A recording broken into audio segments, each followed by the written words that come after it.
অনেকে বলে হুজুর আগে ভালো ছিলেন। আপনারা সত্যি করে বলেন তো, আগে ভালো ছিলেন না এখন ভালো আছেন? এখানে অন্তর থেকে কোন বলে, অন্তর থেকে কোন? হায় হায়, আমাদের বগুড়াতে 3টা লীগ বার আছে। একটা হলো হতাশা লীগ, একটা হলো গুজব লীগ, আর একটা হলো আফসোস লীগ। আগেকার ওগুলো একটাও নাই। ছাত্রলীগ, যুবলীগ, আওয়ামী লীগ এগুলো একটাও নেই। কারণ এগুলো বাড়ালি খালি গু শাবক যেরকম মারে ওই রকম মারবি। তোর কথা ঠিক কিনা? এই সালারা রূপ পাল্টাছে, বুঝলেন?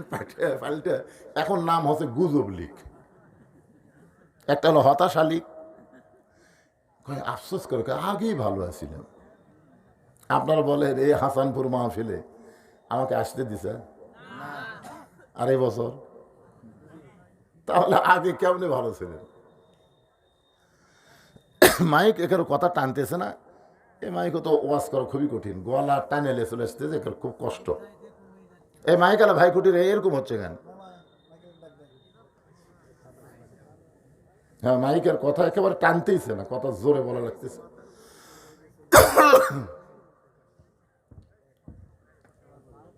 তাহলে জিবরাইল নবীকে বললেন যে যদি আপনি জান্নাত থেকে বের না হন আল্লাহ আপনাকে বাড়ি করে দিবে না।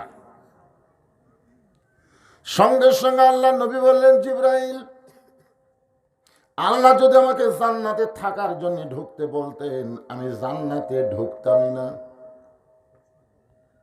আল্লাহ আমাকে জান্নাত দেখার জন্য ঢুকতে বলেছেন, আমি সেই দিন জান্নাতে থাকার জন্য ঢুকব যেদিন আল্লাহ আমার সমস্ত উম্মতকে জান্নাত দিয়া দিবে।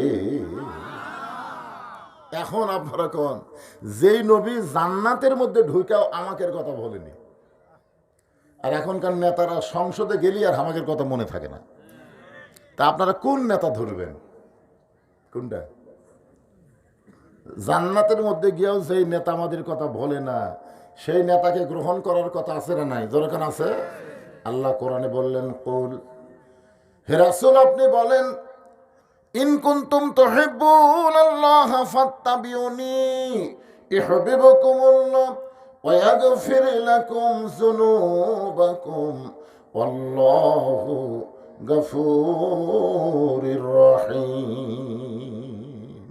উপায় নাই রে, উপায় নাই রে, উপায় নাই, নবী বিনে আল্লাহ পাওয়ার উপায় নাই। এ গজল গাইলে কি গুনাহ হবে?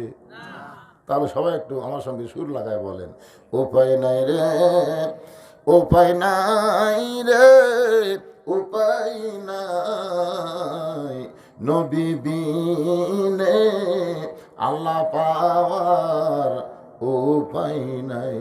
এমন একটা নবী পাইছি, খুশি না বেজার? জবান খুলে বলি আলহামদুলিল্লাহ। এখানে একটা কোরআন শরীফ দেওয়া দরকার ছিল। আপনার যে কোরআন থেকে তাফসীর শুনবেন, এই কোরআনের মধ্যে কোনো সন্দেহ সবাই বলা লাগবে, 2-1 বললে হবে না তো। এটা ফরজে কিফায়া না যে একজন বলবেন আর একজন চুপ করে থাকবেন। জানাজার নামাজ কিন্তু ফরজে কিফায়া, আর 5 ওয়াক্ত নামাজ পড়া হলো ফরজে আইন। এখন বাংলাদেশে কোন নামাজের গুরুত্ব বেশি? ও মুখের বাপ মরছে, চলো জানাজার যাই। অথচ ফজরের আজান দিছে আসসালাতু খায়রুন মিনান নাম শোনার পরেও কম্বল ছাড়ি নাই। হ্যাঁ, তো এখন কেফায়ের গুরুত্ব দিলে হবে না তো। কেফায়া 1000 মানুষের মধ্যে 5 জন পড়েও যদি ছেড়ে দেয় 1000 উপরে আল্লাহ আদায় করার সব দিবি, জোরে খান সুবহানাল্লাহ। কিন্তু ফরজে আইন কেউ বললে কেউ বলবে না, হবে? তো কোরআনের মধ্যে যে সন্দেহ নাই, এটা একজন বলতেছেন বাদ বাকি চুপ করে আছেন, তার মানে আপনার 2 কান্দে মনে হয় ফেরেশতা নাই? 2 কান্দে ফেরেশতা আছে না নাই?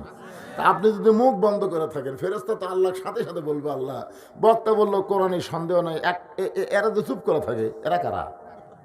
তখন আল্লাহ বলবে এরা হলো বোবা শয়তান, ওই গুজব লীগ, হতাশা লীগের লোক। সবাই একের গলা খাকারে জানতে, এই কোরআনে কোনো সন্দেহ, এই কোরআনে কোনো ধোঁকা, এই কোরআনে কোনো গোজামিল। মাশাআল্লাহ। সন্দেহ নাই, ধোকা নাই, গোঁজামিল নাই। এখন সেই কোরআন অনুযায়ী যদি আমাদের বাংলাদেশ চলে না, যদি চলে, তাহলে দেশটা কেমন হবে? ভালো হবে। এতদিন আমরা মানুষের তৈরি আইন, ডক্টর কামালের সংবিধান দিয়ে চলেছি 54 বছর। আগামীতে আমরা দেখব মানুষের আইনের দিন শেষ, আল্লাহর কোরআনের আইনের বাংলাদেশ। যেরকম ঠিক কিনা?